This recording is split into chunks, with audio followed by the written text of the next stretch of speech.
दोस्तों, हर हर महादेव। दोस्तों, महादेव जी की कहानी।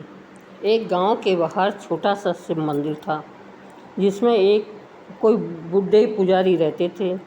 एक दिन एक गरीब माँ अपने छोटे से बालक को उस मंदिर के दरवाजे पर छोड़कर चली गई। अब पुजारी ने बहुत खोजा, पर कहीं भी पुजारी को उस बालक के परिवार का कुछ भी पता नहीं चला। जब गांव का भी कोई भी व्यक्ति उस बालक का लालन पालन करने को तैयार नहीं हुआ, तो पुजारी जी ने भगवान शिव की इच्छा समझकर उसे अपने पास रख लिया और उसका नाम भोला रख दिया। अब गांव के जिस श्रद्धालु भक्तों से जो कुछ भी मिलता, इससे भगवान शिव का पुजारी बालक भोला का किसी तरह गुजारा चलाता। यदि किसी दिन कम भी पड़ता तो पुजारी जी उस बालक को और भगवान का भोग लगाकर स्वयं गंगा जल पीकर रह जाते। धीरे धीरे भोला बड़ा होने लगा, और जब वह पुजारी जी के काम में हाथ बढ़ाने लगा तो बूढ़े पुजारी जी के थके हारे हाथों में कुछ भी आराम मिलने लगा। इसलिए उन्होंने भोला को मंदिर की साफ सफाई, भगवान की पूजा, उनको भोग लगाने और उनकी आरती करने की विधि अच्छी प्रकार से समझा दी। अब वे स्वयं भगवान शिव के नाम का जप और कीर्तन में समय बिताने लगे। एक दिन भगवान शिव के मंगलकारी नाम शिव शिव का जप करते करते उनके प्राण निकल गए। अब बालक जो भोला का इस संसार में भगवान शिव के अलावा और कोई सहारा नहीं रहा। उसने पुजारी जी की 3 बातें कभी नहीं भूली। पहले भगवान शिव को ताज़े गरम रसोई का ही भोग लगाना, दूसरे भगवान को भोग लगाए बिना स्वयं कुछ भी नहीं खाना, तीसरा भगवान शिव पर विश्वास रखकर कभी भी किसी भी वस्तु का इकट्ठा नहीं करना, बासी भोजन का भी। यदि नहीं कोई भक्त पहले से बना भोजन या मिठाई मंदिर में दे जाता है तो भोला उसे गरीबों में बांट देता। वह ताज़ी रसोई बनाकर ही भगवान को भोग लगाता, उसके बाद स्वयं प्रसाद ग्रहण करता, और यदि बचता तो उसे बांट देता। यदि रसोई बनाने को सामग्री नहीं होती तो भोले बाबा और भोला भगत दोनों गंगा जल पीकर ही रह जाते।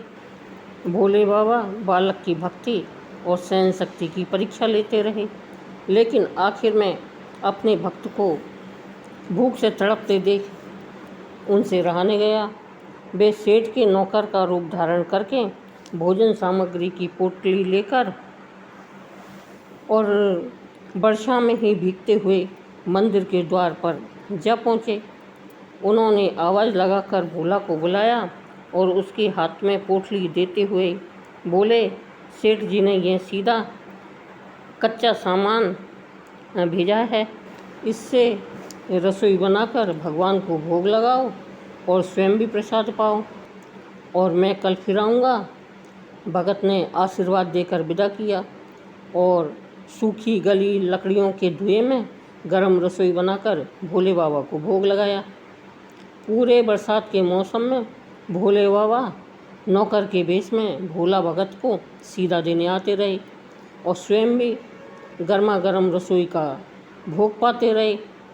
एक दिन भोला भगत ने सोचा कि सेठ जी को सीधा भेजते हुए महीनों हो चले हैं, किंतु वह स्वयं कभी मंदिर में भोले बाबा का प्रसाद ग्रहण करने नहीं आए। अगले दिन जब भोले बाबा नौकर की वेश में सीधा की पोटली देने आए तो भोला भगत उनसे बोला, भाई, तुम्हारे धर्मात्मा सेठ जी कभी भी स्वयं मंदिर में प्रसाद लेने के लिए नहीं आए। इस कारण मेरा हृदय बहुत ही दुखी हो रहा है। अपने सेठ जी से कहना कि कल वे भी मंदिर में प्रसाद ग्रहण करने के लिए अवश्य पधारे।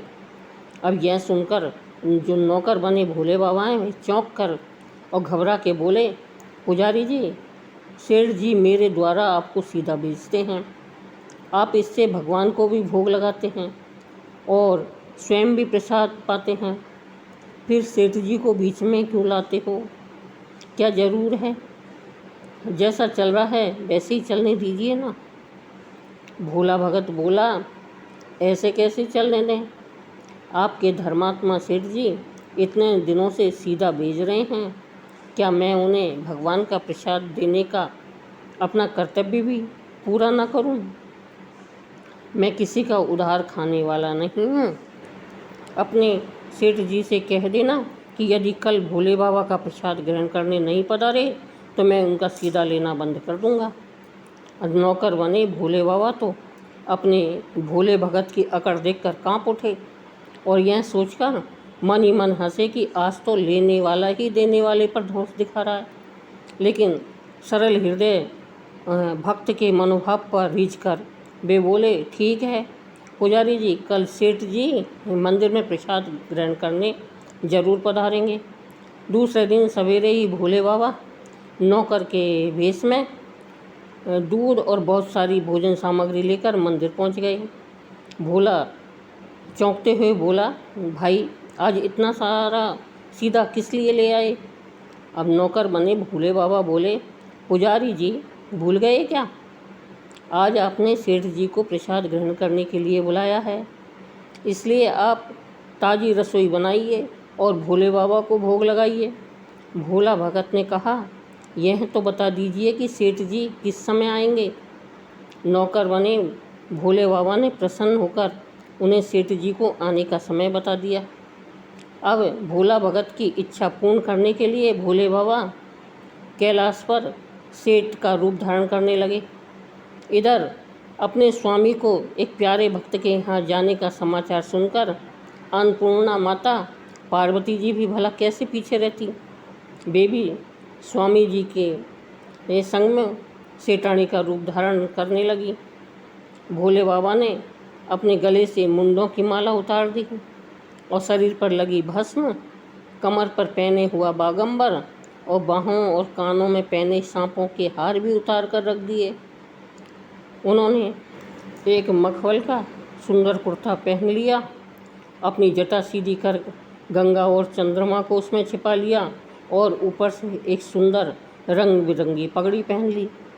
हमेशा तो नंगे पांव घूमने लगे वाले भोलेनाथ ने आज अपने पैरों में रेशमी जूतियां पहन ली और हाथ का त्रिशूल और डमरू भोले बाबा ने नंदी के हाथ में थमा दिया और अपने हाथ में एक सुंदर छड़ी लेकर पार्वती जी के तैयार होने का इंतज़ार करने लगे और फिर कैलाश पर से चल दिए। और इधर पार्वती जी घंटों से तैयार होने में लगी हुई थी। उन्होंने आज अपने पति देव के नगर में बनी सुंदर बनारसी साड़ी निकाल कर पहनी, जिसको रंग सेठ बने शिव जी के कुर्ते से मैच कर रहा था। और पार्वती जी ने सोना चांदी और हीरों से जगमगाते हुए आभूषण धारण कर लिए, बगल में सुंदर सा पर्स ले लिया और भोले बाबा के बार बार आवाज़ लगाने के बाद श्रृंगार कक्ष से बाहर निकल कर आई। जब पार्वती जी और शिव जी ने एक दूसरे को सेठ सेठानी के भेष में देखा तो वह चकित होकर एक दूसरे को निहारते ही रह गए। दोनों एक दूसरे को देखकर निहाल हो रहे थे। इससे पहले उन्होंने कभी भी एक दूसरे का ऐसा सुंदर रूप नहीं देखा था।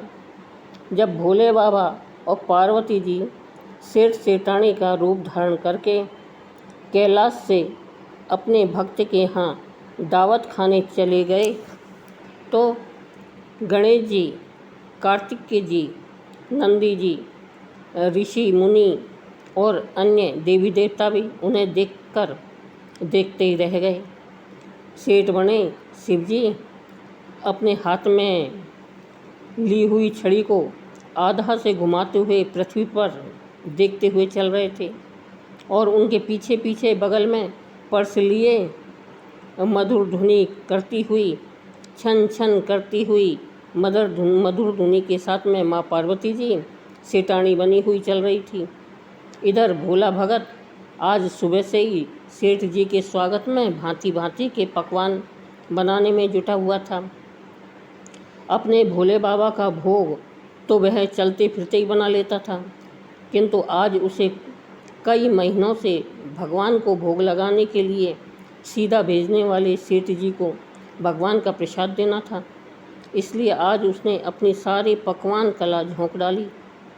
उसने सेठ जी द्वारा भेजे गए चावल धोकर खीर बनाई, इसे धीमी आंच पर पकाकर और उसमें सेठ जी के द्वारा भेजे गए काजू, बादाम, पिस्ता, केसर उसमें डालकर खीर बनाई और तरह तरह के व्यंजन बनाए। रसोई बनाकर भोला भगत पुनः स्नान करने चला गया ताकि स्वच्छ वस्त्र पहनकर भोले बाबा को भोग लगा सके और सेठ जी को उनका प्रसाद दे सके। जब भोला भगत स्नान करके लौटा तो देखा सेठ जी प्रसाद ग्रहण करने के लिए स्वयं तो आए ही हैं, अपनी सेठानी को भी लेकर आए हैं।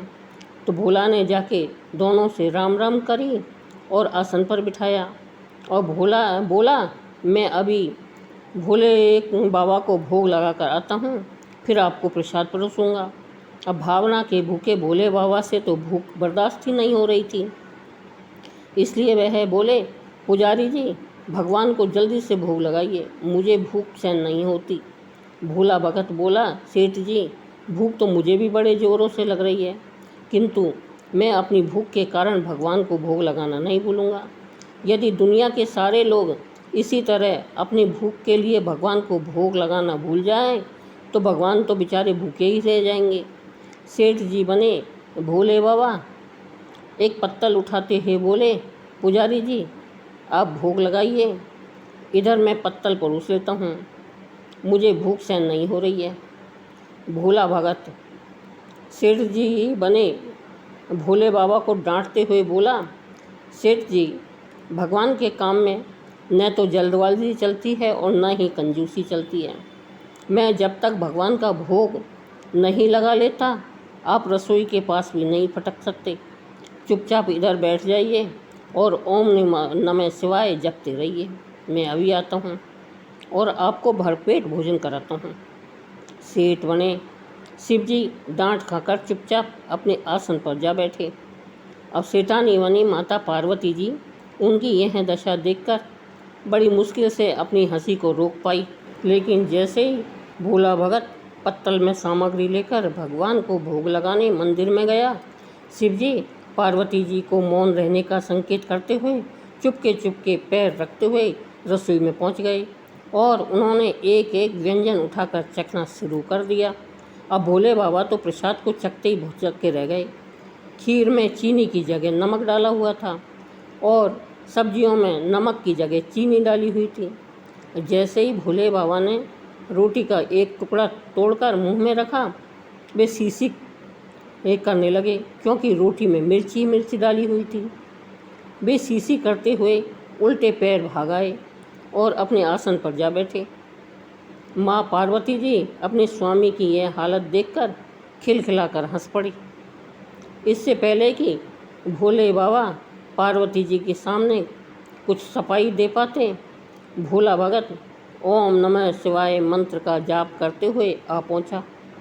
उसने भोग को रसोई में मिलाकर उसे पवित्र बना डाला और फिर सेठ जी के सामने पत्तल रखकर हाथ जोड़कर बोला, सेठ जी अब आप जी भरकर प्रसाद ग्रहण करें। भोले बाबा तो अभी भक्ति से भी जोरदार उसके हाथ की बनी हुई रसोई चख चुके थे, इसलिए उसे ग्रहण करने की बात सुनकर उनको पसीना छूटने लगा। कभी वे भोला का तो कभी माता पार्वती का मुख देखने लगे। भोला तो सेठ जी की देरी बर्दाश्त नहीं हुई और बोला, सेठ जी अब क्या हो गया, आपको अभी तो इतनी उतावली मची थी, अब क्यों नहीं ग्रहण कर रहे? आप ग्रहण करो प्रसाद, तभी तो माता जी प्रसाद ग्रहण करेंगी और फिर मैं भी प्रसाद पाऊंगा। भोला की ललकार सुनकर भोले बाबा ने चुपचाप खीर का कटोरा उठाया और सारी नमकीन खीर गट गट पी गए। अपने प्रिय भक्त के हाथों परोसी हुई भोग में भगवान को आज 2 गुना स्वाद आने लगा। भोला परोसता गया और भोले बाबा पीते गए। अब जगत माता पार्वती जी भक्त और भगवान दोनों की प्रेम को देख कर मंत्रमुग्ध होती रही थी। जब सारी रसोई समाप्त हो गई तो भोलेनाथ ने एक जोर की डकार ली। भोला को होश आया और बोला, वहाँ सेठ जी वहाँ, मैं ही बावला था जो इतनी थोड़ी सी रसोई बनाई। मुझे पता होता कि आपको प्रसाद ग्रहण करने का इतना शौक़ है तो मैं और भी ज़्यादा रसोई बनाता। भोले बाबा अपनी पेट पर हाथ फेरते हुए और सेठानी बनी पार्वती जी की ओर मुस्कुराकर देखते हुए बोले, पुजारी जी, मैं रोज़ इतना नहीं खाता हूँ, किंतु आज प्रसाद इतना स्वादिष्ट बना था कि अपने आप पर बस ही नहीं रहा और खाता ही चला गया। लेकिन तभी भोला भगत गुस्सा होकर बोला, सेठ जी, वह तो आपने ठीक किया, लेकिन माता जी तो भूखी ही रह गई। माता पार्वती से भोला का गुस्सा वाला रुख देखा नहीं गया। उन्होंने बची हुई खीर की कुछ बूंदें अपने मुंह में टपका ली और भोले बाबा द्वारा भोग लगाने से प्रसाद में अद्भुत अलौकिक स्वाद भर गया था। ऐसी सुगंधित और मीठी खीर चखकर जगत जननी तृप्त हो गई और उनके तृप्त होते ही सृष्टि का प्रत्येक प्राणी तृप्त हो गया। अब भोला भगत बोला, भोला सेठ जी से आपने और माताजी ने प्रसाद ग्रहण कर लिया, जिससे मुझे अत्यंत खुशी हुई है। समझ लिए कि आप दोनों के द्वारा प्रसाद ग्रहण करने से मेरा भी पेट भर गया। मेरी तो वैसे भी महीने में 4 एकादशी हो जाती है, किंतु मैं भी एक दाना ले ही लेता हूँ, जिससे कि भोले बाबा के प्रसाद का अनादर न हो। यह कहकर जैसे ही भोला भगत ने खीर के पात्र में लगा चावल का एक दाना उठाकर अपने मुंह में डाला, उसकी जन्म जन्मांतर की भूख प्यास मिट गई। समस्त इच्छाओं की तृप्ति हो चुकी। उसके ज्ञान के नेत्र खुल गए और उसने देखा कि उसके सामने त्रिलोकीनाथ भगवान शंकर और जगत जननी माँ पार्वती आशीर्वाद देने के लिए मुस्कुराते हुए खड़े हैं। माधव दौड़कर उनके चरणों में गिर पड़ा और बोला, प्रभु, आज मैं आपके दर्शन पाकर धन्य हो गया। सेठ बने भगवान शंकर बोले, उठो भोला, आज तुम्हारी भोले भक्त से हम प्रसन्न हुए और कहा, तुम सच में भोला हो। भोला अपने आराध्य का दर्शन पाकर धन्य हुआ। मित्रों, भगवान शिव स्वयं कहते हैं, मुझे अपने भक्त से कुछ नहीं चाहिए। अगर कोई भक्त मुझे केवल 1 लोटा जल भी श्रद्धा भाव से अर्पण कर दे तो भी मैं उस भक्त पर प्रसन्न हो जाता हूँ। तो दोस्तों, अगर आपके पास भी कुछ नहीं है तो भी आप सावन के महीने में रोज़ाना 1 लोटा जल शिव जी पर ज़रूर चढ़ाएं। आपकी हर इच्छा महादेव अवश्य पूर्ण करेंगे।